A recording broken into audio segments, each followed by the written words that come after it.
This is Lisa from Mobile Tech Review, and as you might guess, this is the Samsung Galaxy Z Fold 2 5G. Boy, they took a simple name and made it way complex there, didn't they? So it's the second generation of the Galaxy Fold phone that goes from being a smartphone-like device to turning into a tablet. And if you watch my channel, you know that I own the original Fold and did a couple of videos about that one, so I'm pretty excited about this one. This is a first look. I've only had this for 2 days, and I'm going to have a full review right around release time, which is September 18th, after I've had a lot more time to test it. But given the fact that I've been a Fold user since the beginning, I have a lot to say about this. We're going to look at it now. So first, the basic factoids behind this. Yes, it's still too expensive, which is the biggest con. This thing is $1999, $2,000. So that's within $20 of the old Fold price. And given the fact that it has improvements that probably cost Samsung some more money, they get it back by not including anything like Buds Plus or Buds Live or anything like that in the box. The first gen, you got some wireless earbuds, not anymore. In fact, you just get the fast charger, 25 watt, and the USB-C cable in the box now. No little thin aramid case or anything like that even. So there's that. It has the Snapdragon 865 Plus processor, the latest and greatest 5G processor, and that's worldwide. So no like, oh, I got an Exynos because I live in Germany or something like that. I think a lot of people are going to be happy about that. And for a phone this expensive, you want the fastest processor. And currently, that's the Snapdragon 865 Plus. This is a 5G phone, and it does low, mid, and millimeter wave, so it got you covered. In the United States, where I am, the big three major carriers offer it: T-Mobile, which also means Sprint now too, AT&T, and Verizon, or you can buy it unlocked if you hate bloatware the way that I do, and the unlocked one will work on all those carriers.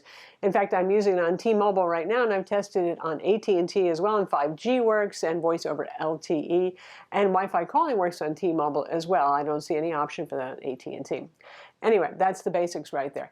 The other thing to be aware of, compared to the original Fold, that one came with 512 gigs of storage. This, and no micro SD card slot. This one still has no micro SD card slot and only has 256 gigs of storage. Now, Samsung said that's because when they surveyed users, most of them never even use 128 gigs because everybody streams stuff, I guess, and all that. Well, I leave it up to you to decide because, well, no micro SD card, you have to live with the 256 gigs.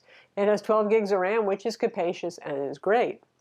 The big change to me, well, first off, aesthetically speaking, this thing is drop-dead gorgeous. It's unfairly pretty, much like the Note 20 Ultra is. So the first generation was, to my mind, much as I love that phone, an ugly duckling. So this one has, the front screen is completely, it's borderless. So no more little teeny 5.6 or 7-inch screen, whatever it was, with a humongous border top and bottom on the front screen. Now it's the full Monty. It's 6.2 inches. It's still relatively tall and narrow, so it's a little bit awkward for things like using the on-screen keyboard. That still feels a little cramped to me, but then again, I even find a Pixel 4a a little cramped. I don't use really small phones a lot. But nonetheless, that OLED exterior display now feels usable, whereas before I almost kept my Fold open all the time whenever I could. This one, I can actually close it and not feel disadvantaged in the least. When you do open it up, the display is even bigger this time, and the device is a little bit wider opened up. So it's 7.6 inches now, so that's really nice. It's about, you're getting close to the size of an iPad mini screen at this point. The only drawback is, and this is going to be highly personal depending on the size of your hands. Now, I have really long fingers and big hands for a woman. Well, I'm tall, I'm 6 feet, but I could actually hold the Fold open easily. I would walk around like it was my pacifier all the time with it in my hand open. I never had a problem. This one has gotten just wide enough that I can still hold it, but I don't feel as secure about it. So that's something only you can decide depending on the size of your hands, your comfort level, how you want to use it, and maybe you don't think you're ever going to walk around holding it one-handed or something like that. Anyway.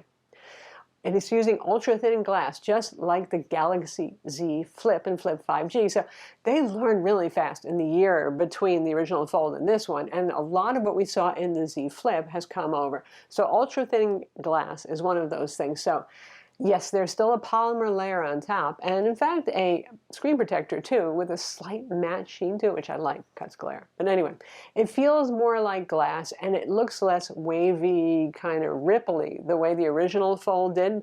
So it's flatter, it feels glass-like, and yay that. And also, it has 120 hertz refresh rate, and that is noticeable. And I don't see any jelly scrolling, or if it's there, it's really slight. Now, my original Fold with software updates got a little bit better. It used to be really egregious. The left-hand side of the screen didn't keep up with the right-hand side of the screen when scrolling up and down, and that seems to be gone. By the way, the outer display is 60 hertz. I'm okay with that. It looks fine. The crease down the center of the screen is a little bit wider and deeper. I think it's because ultra-thin glass has a pre-bent radius in the center of it. So if you really hate creases, which you really don't see straight on, but still, this one is actually more prominent than the original Fold.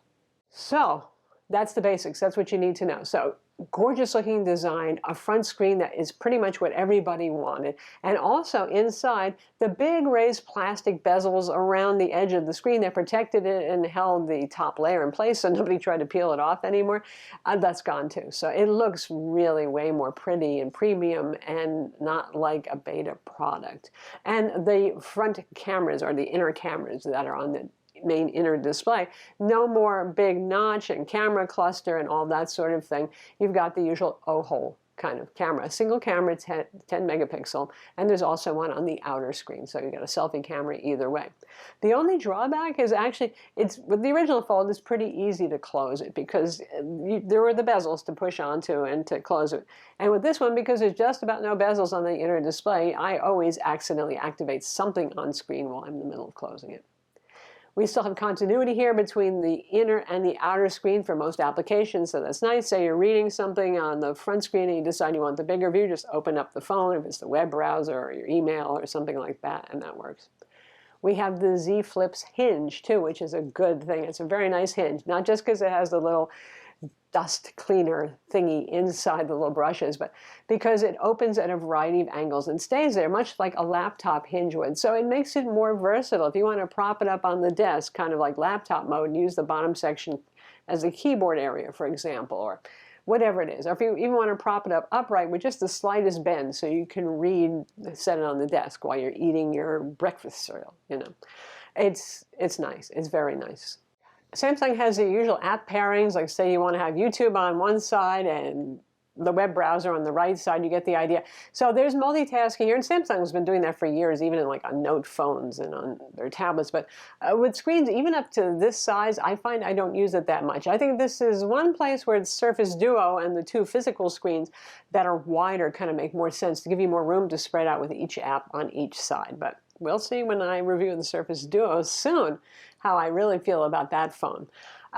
This has a 4,500 milliamp battery and 25 watt fast charging, which is good. It's faster than the previous generation. And I need more than 2 days to play with this phone before I can tell you how the battery life is doing. But so far, it's looking sort of like the Galaxy Z Flip to the Z Flip 5G with the same processor, and not much of a change in battery life, but more time is required. Likewise for the cameras, we have 3 cameras on the rear. Yay, we got the telephoto lens with 2x optical zoom. We have the main and we have the ultra wide camera on the back. All of them are 12 megapixel.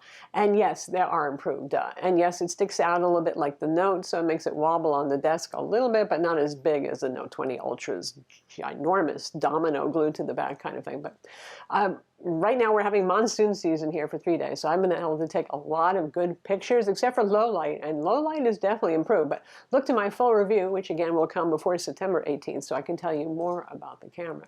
So that's the Galaxy Z Fold 2 5G, available in your choice of Mystic Bronze or Mystic Black, matte finish by the way, but since you got the shiny, slippery screen on this side, it doesn't help as much with the grip.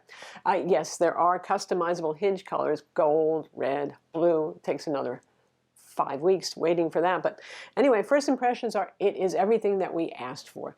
First impressions and lasting impressions are it's a very expensive phone. This is still for early adopters and techie types because $2,000 for a phone. Ouch. I'm Lisa from Mobile Tech Review. Be sure to subscribe to our YouTube channel because we will have a full review coming. And thumbs up if you like this vid.